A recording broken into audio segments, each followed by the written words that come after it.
Hello, come on in. We'll be getting started in about 2 minutes time. Please check your audio devices, raise your hands. Will not be used for the webinar. Later on in our time, we will be using the chat, we will be facilitating our Q&A through the Q&A, not the chat feature.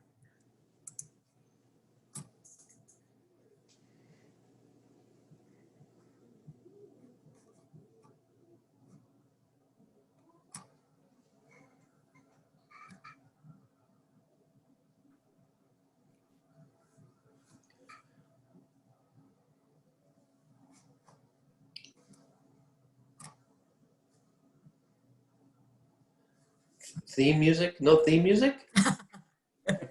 We have talked about that. There are some concerns with not liabilities. What would it be? Oh, we just need someone who has a trumpet, maybe just a snare, some brushes. There's some great piano players. Do like the mouth trumpet, you know? That's awesome. Maybe you could give us a little bit of that beatbox stuff now, JD. That would be good. Right, exactly. And to burn it, etch it into, you know, recorded history through Zoom. That's just what I need. I know exactly what you wanted. Your students are going to be replaying that from years to come. I know. Come on in. We are going to get started in about 1 minute's time. Looking forward to chatting with you while our professors spill their secrets to success. Yeah. Can't play music. Yeah, that's on our long-term list of things to try to figure out. Yeah, just can't live without it. It's good for the soul. All righty, here we go, everyone. Welcome to Penn State Berks LionSide Chats. My name is Pfeifer Reitz, and I'm one of the 3 LionSide Chat moderators that'll be working with us throughout the event tonight. I work with Sonia De La Cueto and Ryan Hassler. And come on in and welcome to our campus. We're so glad that you can join us today. Before we get started, we wanted to share that you should feel free to submit questions throughout the program through our Q&A feature, and we will not be utilizing the raise your hand feature. After the presentation, maybe halfway or so, we'll facilitate that Q&A, but I'm sure that we're going to have a relatively flexible conversation with our panelists today. So anytime you feel like you want to raise your hand and share something, we are happy to have. So today is our conversation about professors spilling their secrets to success, and we think that this is a really timely presentation for us as we are very close, less than 1 week away to the start of the fall 2020 semester. And I'm really excited to introduce our 3 panelists. We have 3 amazing professors representing all 3 of our divisions at Penn State Berks, and joining us from the Haas division is Dr. Justin DeSenso. Dr. DeSenso is an assistant teaching professor of English and African American Studies. Joining us from the EBC division is Dr. Lolita Paff, who is a return LionSide chatter with us today. So Lolita, congratulations, I think, on being our first one of those. Dr. Paff is an associate professor of business and economics. And joining us from, Allison, what is your division? I'm totally drawing a blank. Science. Science, the division of science. Dr. Allison is an assistant professor of kinesiology and mechanical engineering.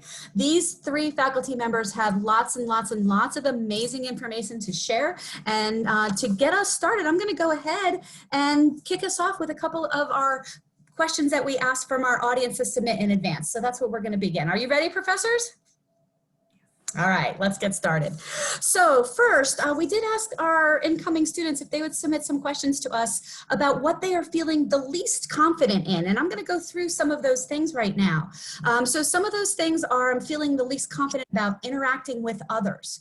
All right, so from a professor's perspective, I'd really like to get your opinions, Doctors Singles and DeSenso and Paff, about 1 way or 2 ways that you think your students can work to feel less uncomfortable with that concept of being unconfident of interacting with others. So Dr. DeSenso, do you want to get started for us here?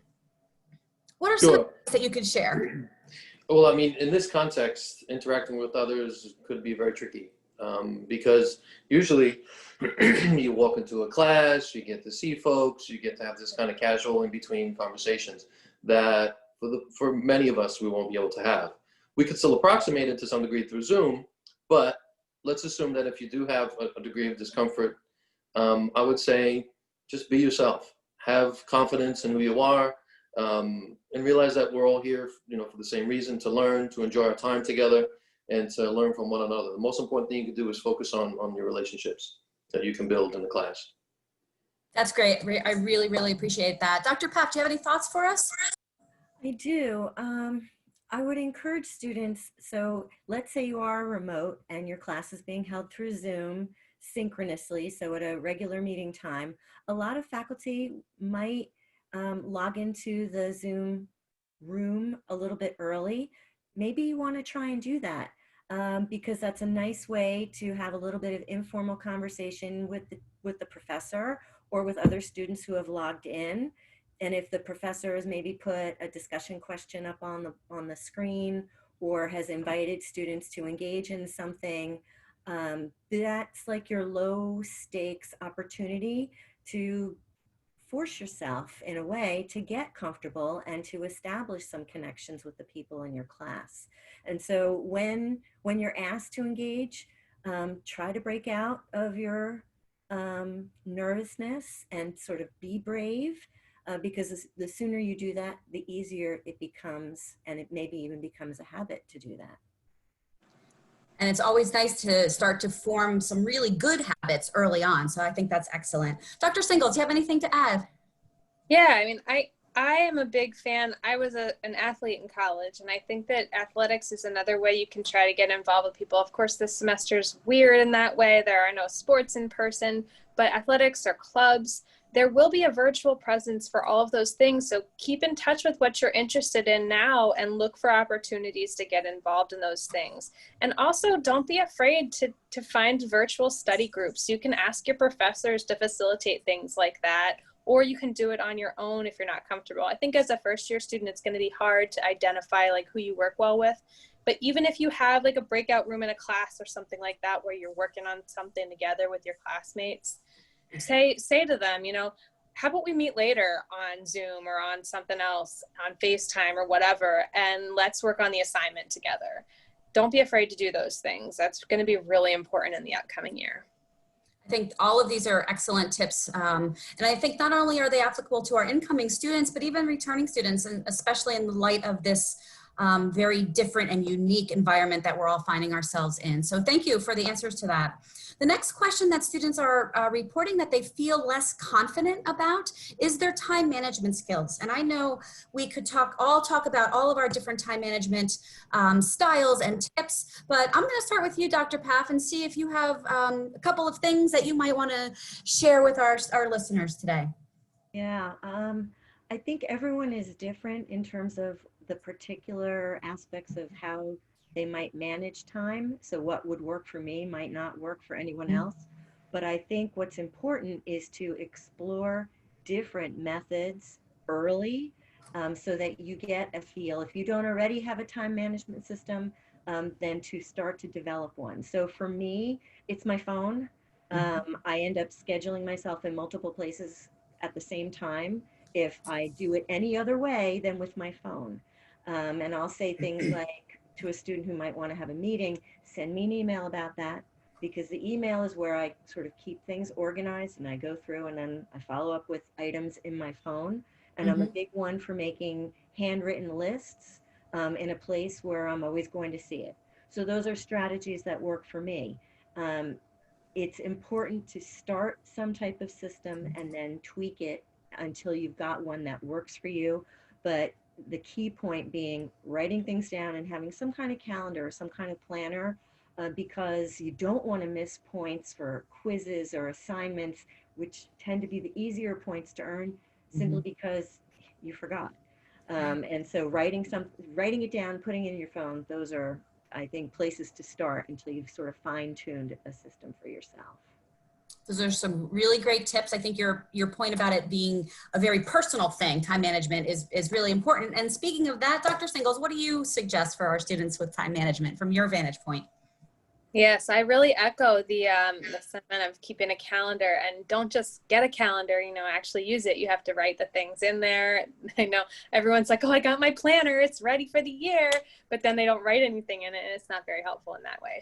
So like Dr. Paff said, put your tests and your quizzes in the planner or in the calendar, whatever it is. Everything has to be in there, otherwise it's hard to know what's coming up. Some people rely on the Canvas has a calendar as well, but be careful to keep your own calendar, because if you're not checking that, that's not very helpful. I always come back to the fact that I was an athlete all through high school, and a lot of high school students are, and sometimes having activities that are important to you helps to break up the day. And it helped me to have an identified time for running, or an identified time for me, whatever that may be, and then an identified time for doing work. So for doing your homework, studying for your quizzes, catching up on your notes, things like that. And having a specific time of day that you come back to every day to do that kind of thing can be really helpful for time management. So identify when that time is for you. Maybe if you're a morning person, it should be 8 o'clock in the morning. Maybe if you're a night person, it's, from 7 to midnight. But be careful that that time is dedicated to your work. It's not with the TV on in the background, kind of doing work. You want to make sure that you're really focused. Yeah, and that piece of focus is excellent in terms of, how you're spending that particular chunk of time. Dr. DeSenso, what are your thoughts? I would say, and I'm guilty of this. I have, I got my phone, I got my iPad, I got my laptop, I got something going on. Try your best to keep things, and Lolita and Allison said this, in one spot. Because if you scatter yourself too much, it will make you scatterbrained, and you'll get stressed, and you'll wind up spinning your wheels. So one spot. So either it's maybe a single Word document, maybe it's a single piece of paper, a calendar, one place. It's very hard to do. Number two, and this is all relative to the assignments or the things that you're doing.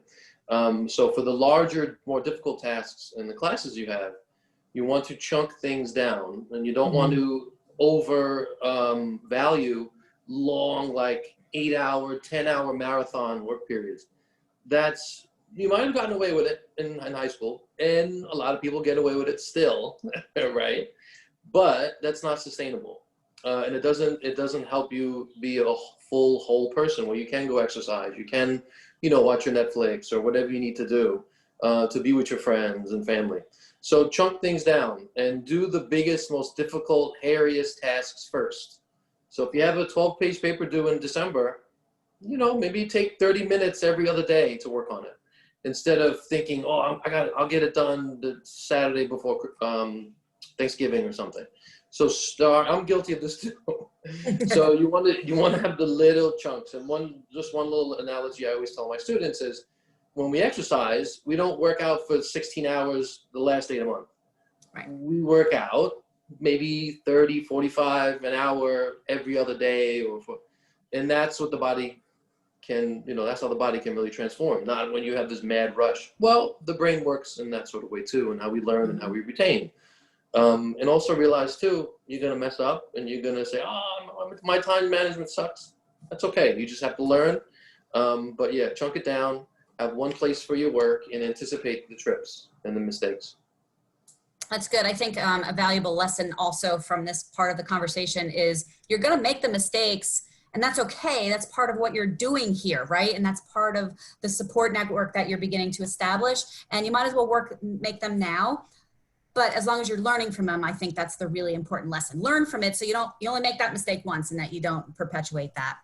So another question that we have about students, what they're feeling least confident in, and Dr. Singles, I'm going to start with you first on this one, just as a heads up, is the question is essentially they're least confident about their ability to stay focused in an online learning environment, online learning atmosphere, because this is not something that we're super used to, and also that we are seeing a lot of different transitions from different high school perspectives of that shift to online learning and what people might be experiencing now in college at Penn State Berks. Yeah, this is a really challenging question, and I don't have a great answer for it because it is super challenging and everybody is going to do this a little bit differently. But I guess there's a great resource through Penn State. It's called keeplearning.psu.edu. I strongly recommend, you've probably seen this link in your email a million times. Check it out. I think it has some really great resources for online learning and how to stay engaged with it. But I think that my biggest advice is to plug into the situation. So get to know your professors. If you know your professors, if you know your classmates, if you just spend the time to say like, hey, I'm here. I don't know what I'm doing, you know, that's okay. It's okay. But at least it'll give you an anchor in reality. And if your professor knows who you are, sees that you aren't showing up or something, maybe they'll reach out to you and it will help you to stay accountable, to say like, okay, they know I'm going to be there, so I have to show up. And I think that that's really important, is just showing up, kind of staying on it, staying honest too, you know, just try to treat this like you would treat a regular semester, because I think that keeping those anchors in reality are going to be really important this semester. Extra important, actually. That's great advice. I really appreciate that. Dr. DeSenso?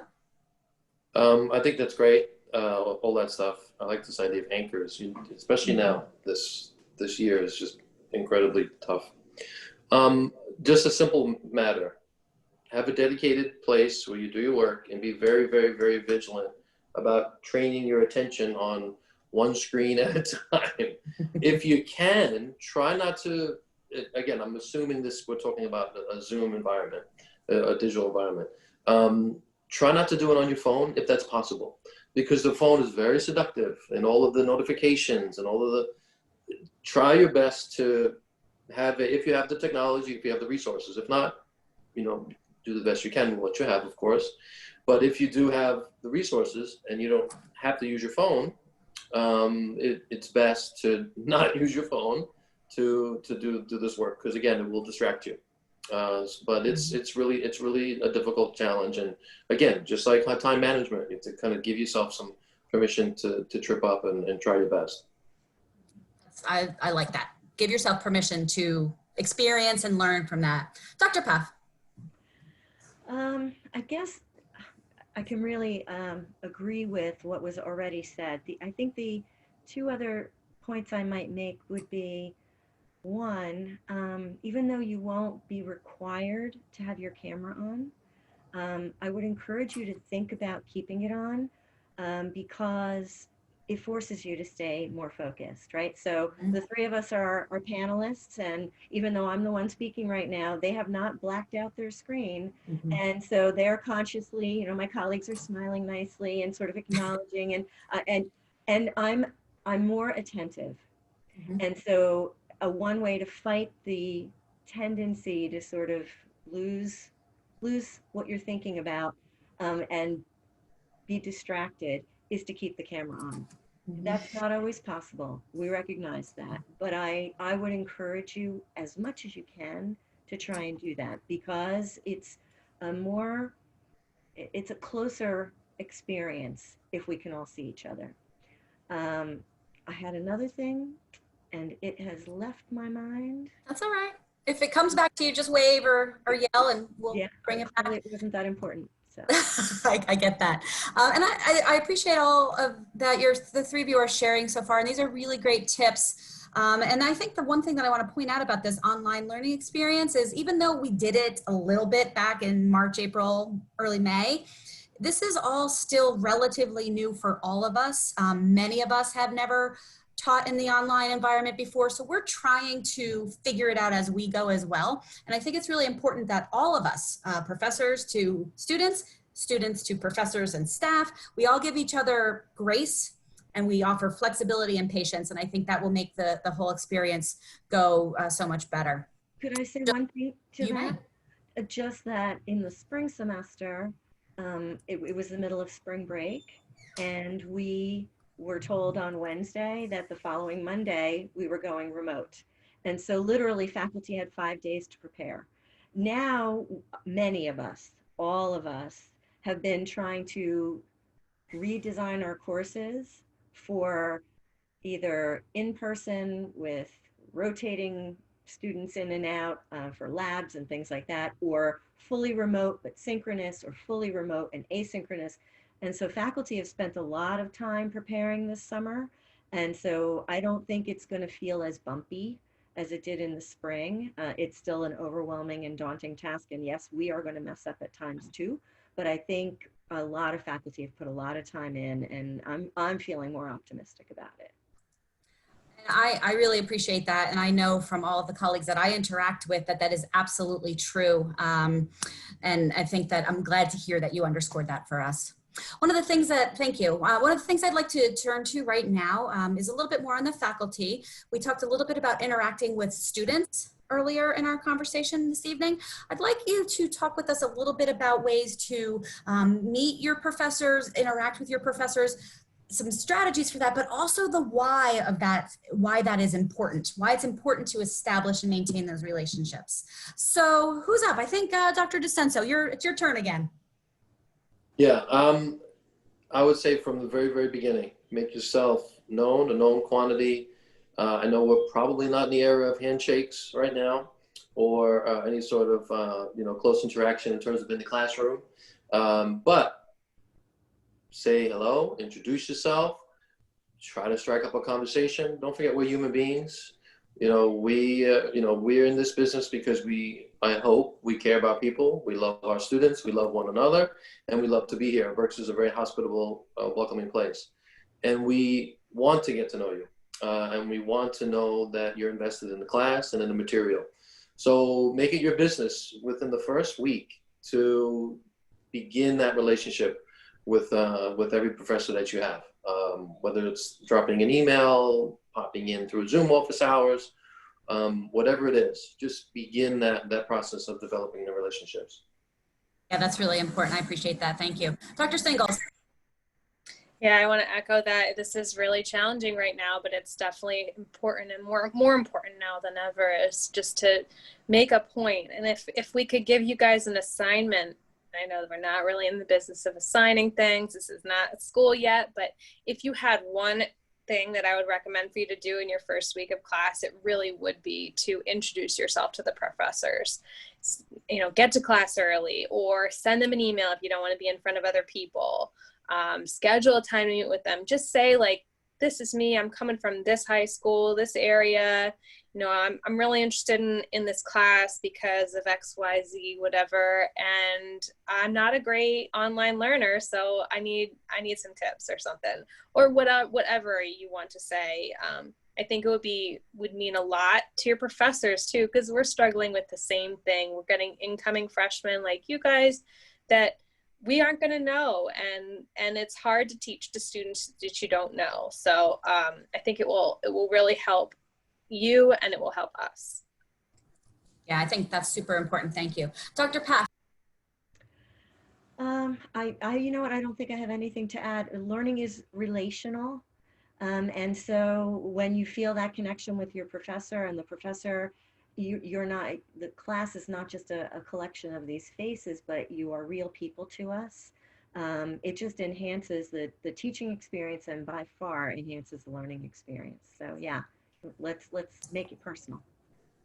I agree, and I think that that's really important. Being able to establish those connections is helpful for us too, because students have maybe 4 to 6 or 7 professors, just depending on where you are and your major and stuff. Every semester, we have 100. Yeah, I mean, it could be less, it could be more, but we have a lot. So when you go out of your way to establish a connection with us, that helps us to establish that connection with you, and that's so important. And real quick too, I'm sorry. No, you're fine.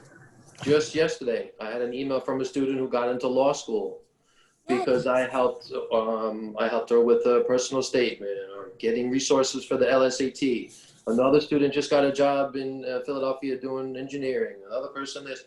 So think of it also as, I hate to use financial language, but a down payment on your future.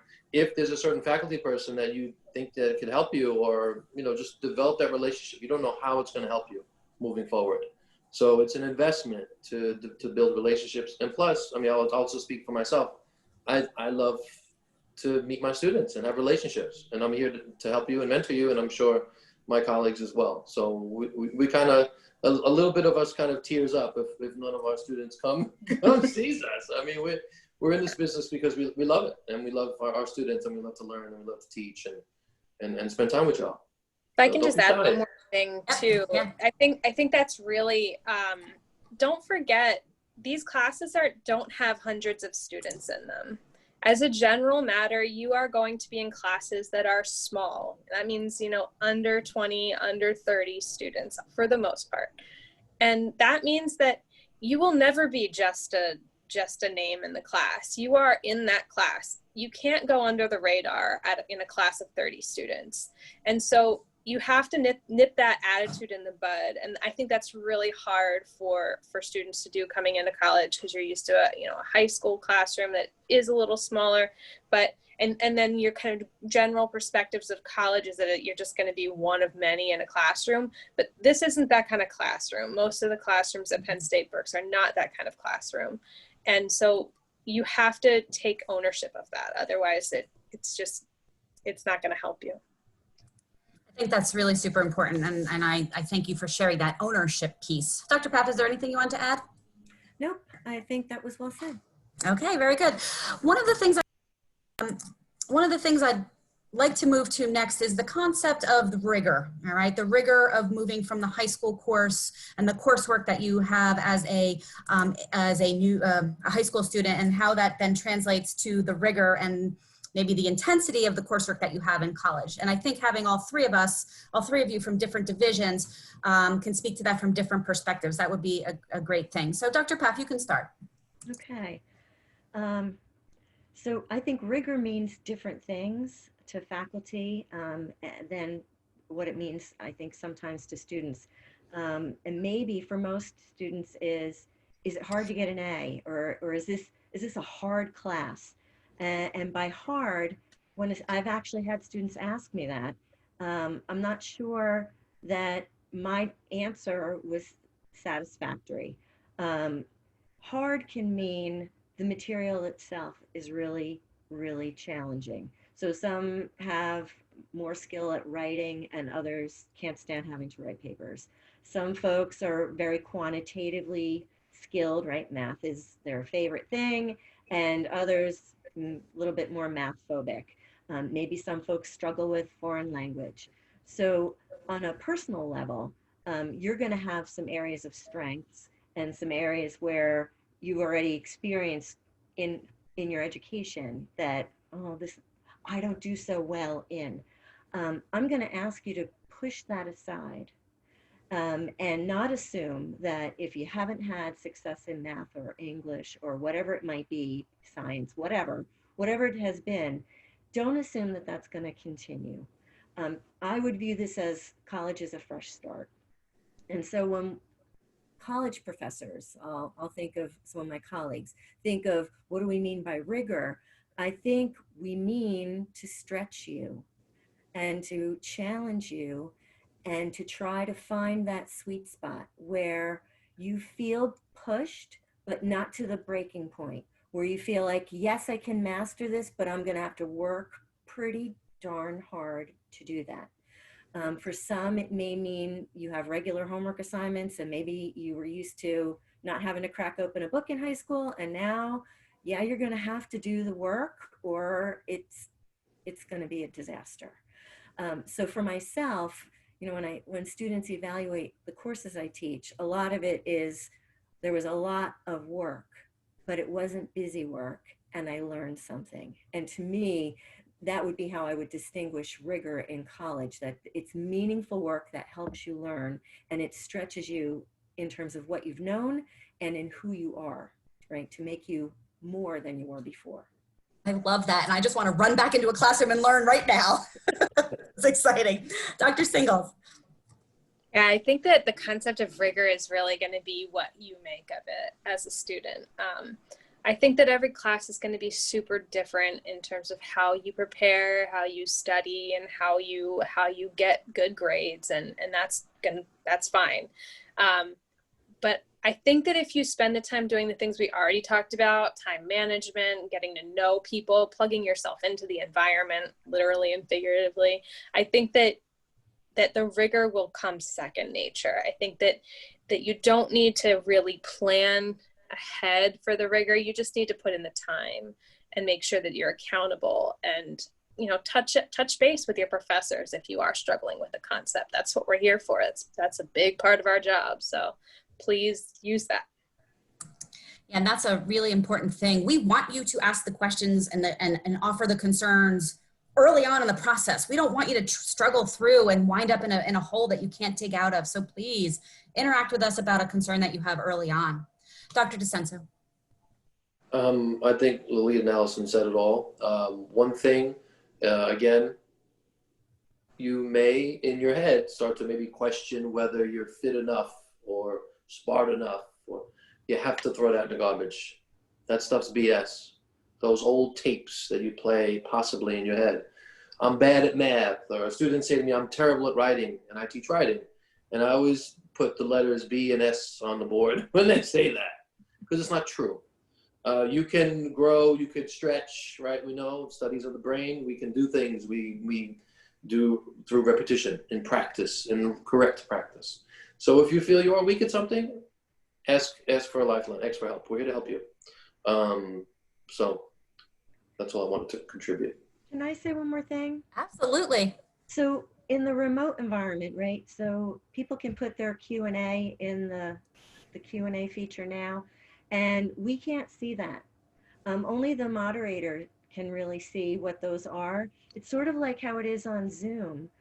You can send a message to the instructor and ask a question in some ways in a less intimidating way than in an actual classroom, where if you're in a class and you've got to raise your hand to ask a question, sometimes students are scared to do that, right?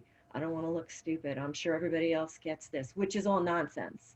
Right. And so you have to fight that. When we are back in a classroom, you really have to fight that and just be bold and ask, because you aren't the only one wondering or unclear about something. But at least with Zoom, you can type in a little question, and the instructor is going to be the one that sees that and will be able to actually address it. So, man, ask those questions, because I wish we could read minds, but we can't. And if you don't ask, we don't know. So please, please ask questions. Let us know when something's not clear.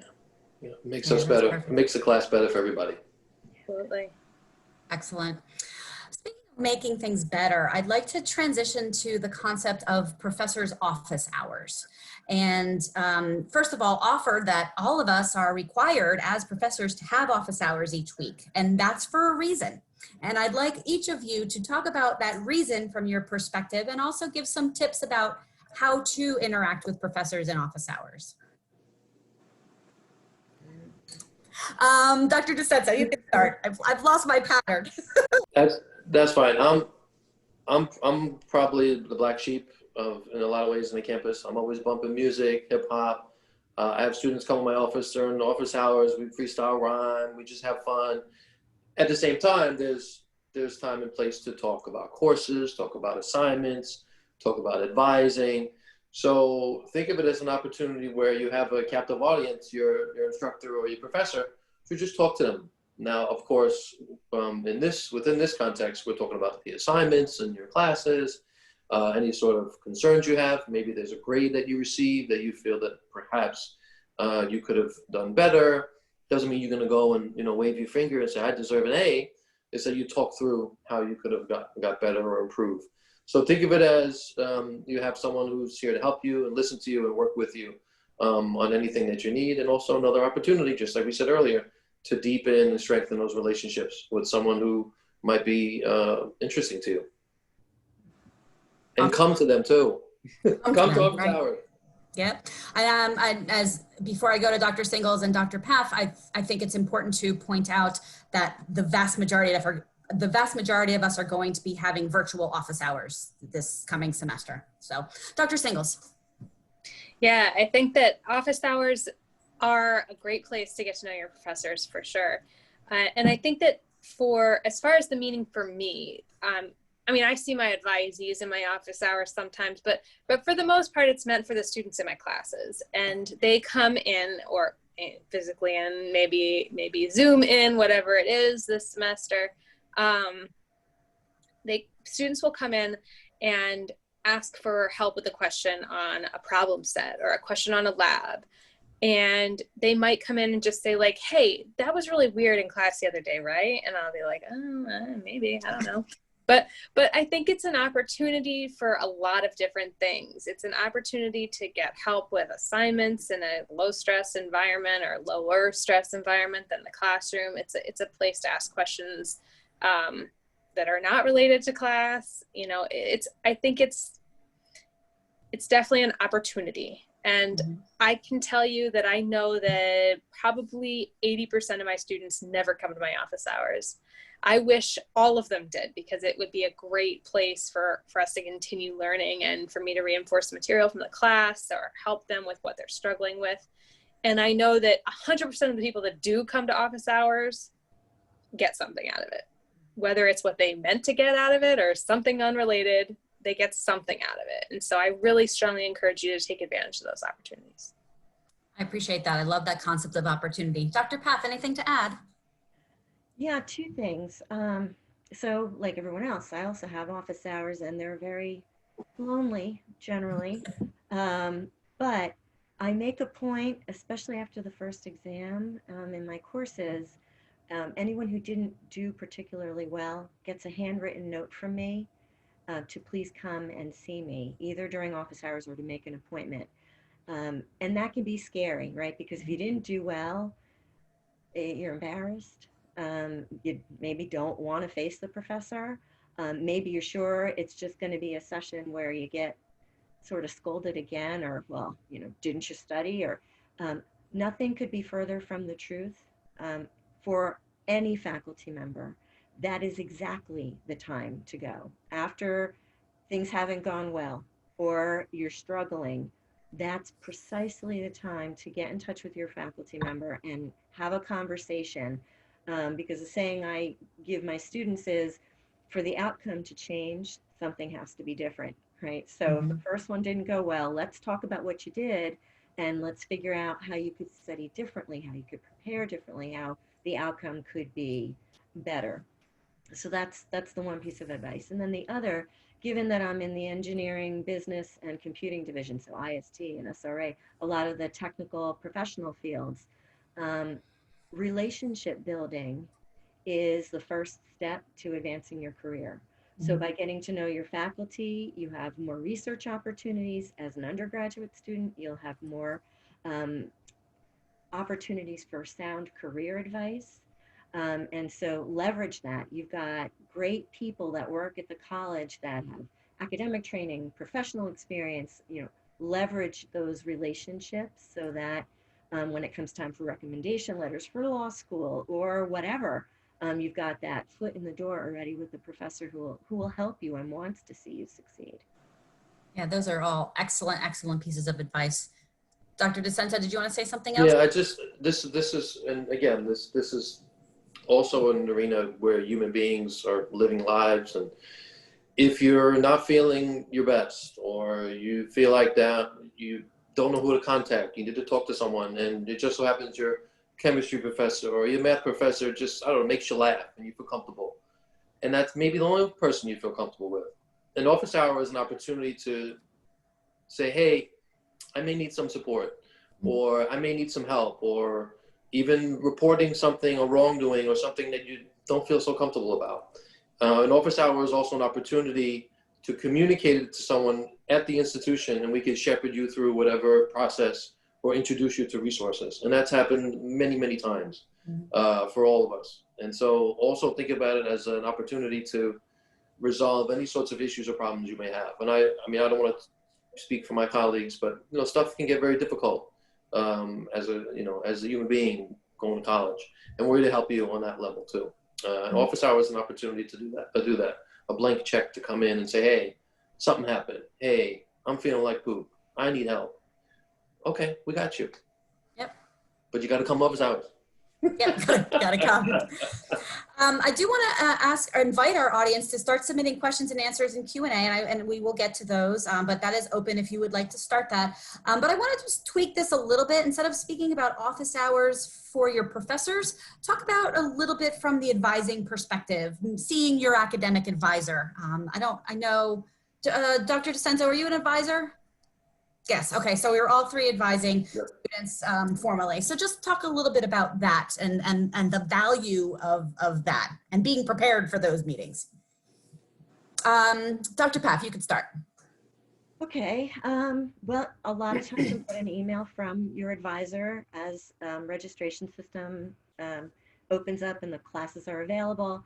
The message I send my students is to plan a tentative schedule and bring that, or a list of courses that you think you should be taking.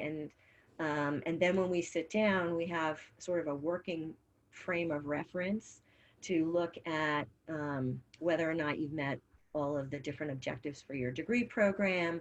What are you thinking about your career, and what electives or options might make more sense for you? If there's an internship or other types of things that take some long-term planning, or study abroad, or just things, a lot of times you have to think about things about a year in advance. And so your advisor will be the one that can help you sort of have the timeline in place, but you need to come to the meeting prepared. So to me, that's, I think, the number one thing. Have a plan. And if we can't meet right away, maybe even schedule your classes. And then when we meet, we'll go over everything. And if you write down a list of questions, that's really good too, because otherwise, human nature, if I don't have it written down, I forget to ask. And so students typically have a short little list of things that they want to go over, and it can be career, it can be personal life, it can be courses over the summer, whatever it might be. So be prepared. Good. I appreciate that. Dr. DeCenzo? You will probably be tempted to change your major. You'll maybe not know what you want to do. You may be the classic word undecided. So also think of, on top of what Lolita said, also think of contact your advisor and meeting with your advisor as an opportunity to puzzle through your interests, to puzzle through, hey, you know, I thought I was going to do psychology, but I'm really loving this math stuff, and I kind of want to do this. So also think of it as an opportunity to get support, some just casual conversations, as well as, of course, planning your classes, planning your time, and also realize that Berks is the best Commonwealth campus. Woo! All right. So no, one of the wonderful things about Berks is that we have 20 majors, 19, 20 majors. And so you can finish your degree here at Berks. And so there's a lot of the majors are complement one another. So if you are interested in different programs, there are ways to stay at Berks. And the reason I say that is because when you meet with an advisor, they can help steer you or help you identify a minor, help you identify all these other opportunities as well. And again, I'm pretty much repeating what Lolita said, but send an email to your advisor and visit them during the office hours and make an appointment. Great, thank you. Dr. Singles, anything to add? I would say, even if you have no idea what to prepare to meet with an advisor, the bottom line is meet with an advisor. If you do nothing else to plan ahead in your first semester of college, meet with your advisor. Because I cannot tell you how many students try to do it themselves until something goes wrong. And once something goes wrong, there's not a whole lot an advisor can do to help you. So if you do nothing else, just meet with your advisor. Don't plan anything if you don't want to, or plan everything if you want to, but meet with your advisor. There's a lot of deadlines at Penn State. There's change of major deadlines. There's change of campus deadlines. There's financial aid deadlines. There's applications to graduate deadlines. There's a lot of hidden classes that you wouldn't know that you have to take, or classes that would be redundant if you take the wrong ones, and it would take you longer to graduate. And so these are big things that we can help you with as advisors, really big things that will help you to shorten your time in college, hopefully to the standard 4 years, and not make you have to waste money and stay in college for extra amount of time because you didn't see that one thing and how it matched up with your degree program. So even if you have no idea what you want to do, no idea what questions to ask, meet with your advisor. Great, thank you. That was kind of a little tangent, but I thought it was really important to offer that at this point. I hope I can get some questions from the audience. You feel free to submit them.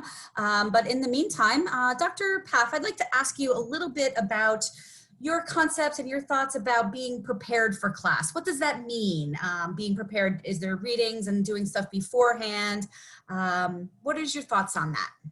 Okay, well, I guess it really is dependent on the professor and how they have structured their course.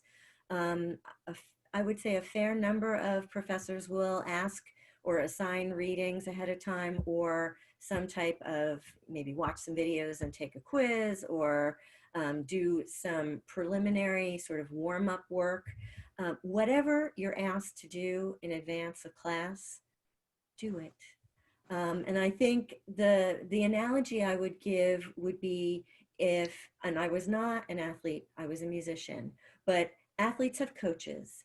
And I think the coaching analogy for higher ed is really powerful. So I've worked with kinesiology students who set up a workout plan for me. And then they watched me on the treadmill and weights and all these other things. And it was wonderful. If they set up a plan and then I don't follow up and go on the treadmill and do the weights the other days when this is what the plan has said, and that way I'll get skinnier or I'll have better cardiovascular health and whatever. If I don't do it, I can't watch the trainer and magically absorb those benefits. The pre-work for college is the same. So if you view us as like a coach, and we're trying to prepare you so that you get the most value and the most opportunity to grow and learn during class by doing the prep work, then please sort of trust us and do it. Because otherwise you might show up to class and a lot of other people have done the prep work, and the professor is not going to go back and cover things that you were supposed to do ahead of time, because that's not fair to the people who did prepare. And then you're sort of lost and stuck, and it's uncomfortable, and you don't want to put yourself in that position. So preparation is key for whatever class it is, whatever you've been asked to do. For that reason, you get the most out of it. I think that's really important. Dr. DeSenso or Dr. Singles, is there anything that you want to add on that? I think just pay attention to deadlines too. I mean, maybe every class doesn't have a set number of things that you have to do, or maybe it does, but there's no like quiz or there's no deadline, so you maybe put it off. And I understand that. You're college students, you're free to organize your time how you really want to, but at the same time, pay attention to those deadlines because they really do sneak up on you. And that's really all I want to say about that. I appreciate that. Dr. DeSenso? My colleagues nailed it. Fine. That's good. I appreciate that. Oh, wait. Oh, go ahead. Yep, no, you're fine. Go to office hours. I forgot. I appreciate that. One of the things that I do want to ask, and Dr. Singles, I'm going to start with you, is about note-taking. What are your thoughts on that? I mean, again, it's probably a very personal thing, but how do you see yourself advising students from that perspective? Yeah, I mean, I think this is a weird year for note-taking because a lot of your classes are going to be recorded. You can probably go back to them and watch them several times. But I think, at least for me, my process of actually internalizing what I'm hearing is to write it down. And there have been a lot of scientific studies that have said that. So I'm not just saying it, I guess I am saying it for me, but I'm also saying it because it's scientifically proven that without writing something down, you probably will not internalize it the same way that you would from listening to it. And I'm old school, but there also are scientific studies that say that handwriting things will help you to internalize it more than typed written things. And that doesn't mean if you can type faster than you can handwrite something, that means maybe you can take notes on your computer while you're in class. But then when you go back to study, take the time to handwrite it, because even though it takes more time, it's really going to nail those concepts home, and you can reorganize your notes. You can rewrite them in a more understandable way. You can go back and check things from the PowerPoints or the lectures or whatever it is. I think it is important to find a way to actually learn the material, not just hear the material. And note-taking is how you do that. Yeah, I appreciate that. Dr. Paff or Dr. DeSenso, anything to add to that before I start pulling up some Q&A? No, that was good. That was really good. You're going to have a lot of classes, so I would say for note-taking, make sure, and we probably said this earlier, have one dedicated spot for Class A, Class B, Class C, Class D. Don't be all over the place. Whatever device you use or handwriting you use, be organized. Because I'm guilty of that too. I got notes all over the place for my dissertation. I learned the hard way. Well, I am going to review some of our Q&A questions. I am actually having some tech difficulties here, and I'm not getting the questions, but my colleague is sending them to me, so I'm going to just read them from my phone, all right? So here's the first one. It is about textbooks. I've only had one professor contact me with what we need to do to prepare for the semester in regards to getting books. What is your advice about what I should do? Should I wait to the first week to see, or can I be proactive with that? Dr. DeSenso, sorry. I would wait. I sent an email out to all my English 15 students maybe 2 weeks ago. I told them what they need, but not all my colleagues do that. Mm-hmm. Wait, even if you receive the syllabus, sometimes things change. So you always want to hear it from your professor's mouth, and then you can go ahead and get the book in any form that you may need. Don't be so anxious to get ahead. I mean, which is totally fine, but let your professor tell you what you need, when you need it, and or if you really want to. I mean, you could send an email, but maybe that would be good if you want to too. Either way is fine. Okay, Dr. Singles. Yeah, I would say also it can't hurt to wait. However, it can help to contact them just so you know if you're not sure, because many it may be hard to get certain textbooks at this point, and I don't know how that. I mean, the bookstore is operational, but due to COVID-19, everything's a little off. So it can't hurt to get ahead of that. And it would give you an opportunity and an excuse to contact your professors. So win-win. Good. Win-win. Good. Dr. Paff? I concur. I think the only thing I would mention is that if you're looking at the course listing, sometimes the book information is already provided. I definitely think emailing the professor that's always a really good baked in excuse. And then I would just say that if you're looking on Canvas and your class isn't there, it's not that we haven't done anything. I keep mine hidden. I'm still tweaking, and I have it, so it's there, but it's hidden. It's not yet published. So if you're really nervous about the book, email. Otherwise, you can wait, because if there were some real big difficulty associated with the book, your professor would be reaching out to you.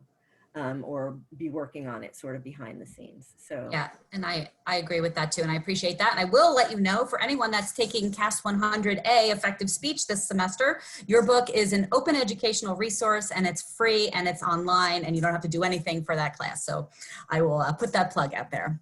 All right, good, thank you. Another question that has come in. I'm not sure that any of you will know the answer to this specifically, but we'll give it a shot. What is the deadline for choosing classes from other campuses? I heard that there's a 7-day period before I can pick one up. Are any of you able to speak really intelligently about that, or should we refer this question to the registrar? I think the only time you can pick up classes from other campuses is during ad draw period, which is the first week of classes. 100% sure, so I'm not. Yeah, I thought there was a window that opens, I don't know if it's a full week before, but it's a few days before the semester starts. If there are open seats in a section in another campus, you have access to it. But I don't know if it's a full week or if it's a shorter time interval. The registrar's office or the registrar's website would probably be able to provide that information. Yes, and I know you can Google any campus PSU Berks registrar, and you will get the hit for what that registrar's office email address is, and I highly recommend doing that. Another question that came in is, when will I know who my academic advisor is? I met with one to make my schedule, but she wasn't my personal advisor. Does anybody want to try that? Or should I pick that up from an NSO perspective? Yeah, pick it up. So you will be assigned, if you're not already, you will be assigned to an academic advisor by the first week or two in the semester, I believe. you will find that information on your home page, I believe, of your LionPath account, and it will literally say who your advisor is. So that's a very simple thing. I think though, to make that less simple, you can meet with whoever you want. Like I said before, like meet with an advisor. I don't even care if it's your advisor. Meet with somebody, because most people will be willing, most professors will be willing to talk to you about your plans. And as long as you schedule time in advance and don't just like pop in and expect them to dedicate an hour to you, I think that anybody, go to somebody you feel comfortable with. Don't feel pigeonholed by who LionPath says your advisor is, or if you're not sure what your major is, don't hesitate to contact people in different majors to get some idea. Yep, that's a great answer. This is a fun question. Were you all ideal students in college, or did you struggle? Dr. DeSenso, I'm going right to you on that one. I was a geek. I was a really good student, but of course, struggle, right? I mean, you struggle through and you learn. So it's funny. I first wanted to do medicine, and I first started off doing biology and chemistry and math. I was like, oh my God, I hate this stuff. So I struggled with the stuff that I didn't care for.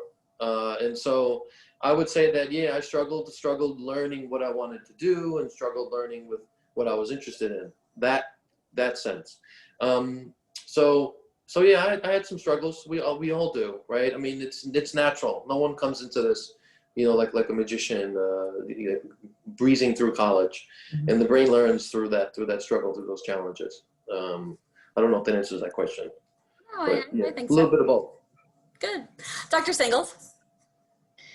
Yeah, I mean, I was also a little bit of a nerd, but I did very poorly my first semester of college. And this is my plug for people who are doing poorly their first semester of college. There's a lot to be distracted with your first semester of college. Maybe not as much I don't know how this semester is going to go, maybe a little less this semester. However, there is a lot to be learned in that first semester about yourself, about the system, about different professors and how things are going to go. So give yourself a little bit of grace, but that doesn't mean let it slide, because I think that it's always harder to make up a deficit than it is to just try to stay on top of things. And I've seen so many students completely tank that first semester in college, and it doesn't go away. It doesn't go away ever. And that's really scary. But that doesn't mean it doesn't happen all the time. So there are ways you can get around it. This is another plug for meet with your advisor, because there are a lot of ways you can recover or recover your grades, recover your GPA, whatever it is, at whatever time this happens. So. Excellent, thank you. And Dr. Paff, for you? Well, I think, yeah, I mean, I'm still a nerd. In fact, I tell students I'm a nerd squared. Exactly. I'm an accountant who became an economist. I mean, come on. Oh, yeah, that's tough. And I always loved school, though I will say I went back when I got my PhD. I was, I think, older than my two colleagues here are now.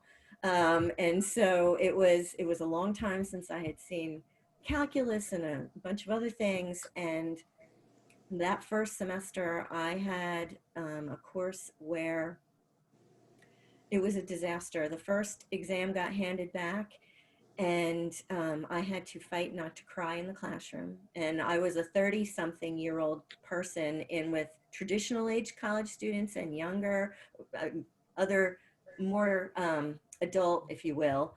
But I was like the oldest person in the room, and I felt like I probably was the only one that failed it.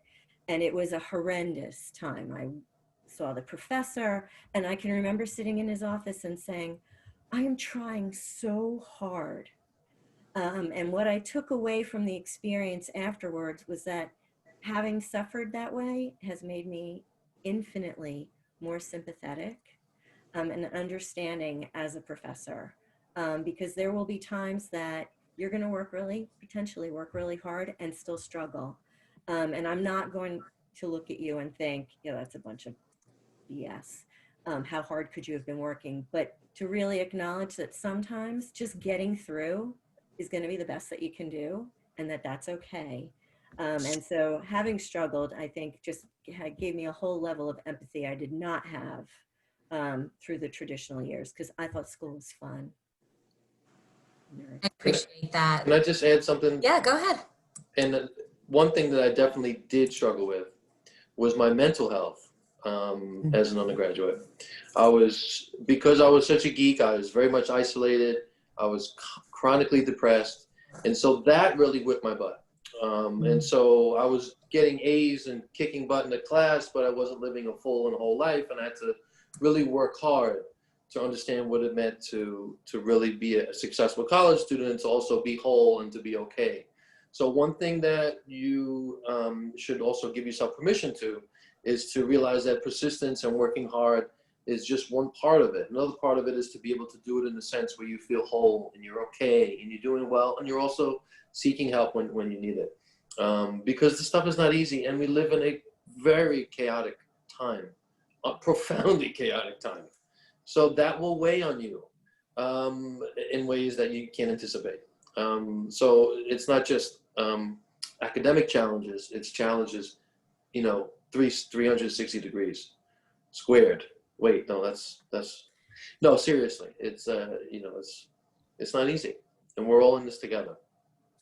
And I think that is a really great place for us to end. I thank you, Dr. Single, Dr. Paff, Dr. Senso, for sharing these real major secrets of success that I hope that our students that were with us today and those that will be hopefully watching this on our LionSide Chat archive page in the future may get some helpful hints out of this. I encourage you all to please visit us for the future LionSide Chats. We have a lot of first-year student programming coming up, beginning with our new student convocation, which is the big academic ceremony to kick off the academic year, which will be Monday, the first day of classes at 12:15, right here at this actual same Zoom account. So please join us for that. And I really thank you, the three of you, for your time and your honesty and your enthusiasm to share with our students. I know that Penn State Berks has so many caring and wonderful faculty and staff members that want you to be successful. And I'm so proud to be associated with the three of you and the rest of the folks here. So I thank you for your time today. Thank you to our tech tutor, Trevor, who was hanging out there for helping us if there was any issues. And a special thank you to all of you that joined us for today's LionSide Chat. As you click out of our webinar today, you'll be receiving access to a survey. We ask that you take a few minutes to complete the survey and submit that back and give us some feedback for some future chats and what you thought about today. You're encouraged to reach out to us through email, and we remind you to keep checking our website as we are always adding new chats. We are chock full for some really amazing things that are coming up this fall. Our next chat is for our new student convocation on Monday afternoon. And be sure to come back and meet with other faculty, staff, and students from Penn State Berks to share as they share their experiences. Stay safe, Berks and beyond, and signing off until next time, this has been the Penn State Berks LionSide Chats.